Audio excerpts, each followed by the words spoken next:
Here are 3 things I hate about my Yamaha TW200. Thing number 1 is the transmission and the gearing. First gear is incredibly small, and actually using it on the street is basically impossible.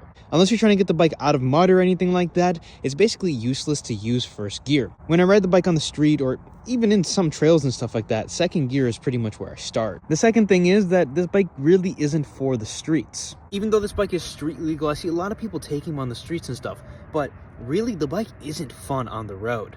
It barely wants to go 50 to 55 miles per hour. It basically tops around 57. And because of that and how slow it actually accelerates, really other than putzing around in the neighborhood or in slow speed residential areas, the bike isn't really that good. Reason number 3, this bike cannot carry a passenger. When I'm sitting on this bike, I'm a little bit taller. I sit basically right here, leaving like that much room for the passenger. Not only that, all the weight from the passenger and yourself basically makes it want to rub the rear tire on the fender. But with that, those are really the only 3 things I have to complain about it, and the bike isn't really made for carrying passengers or street use whatsoever.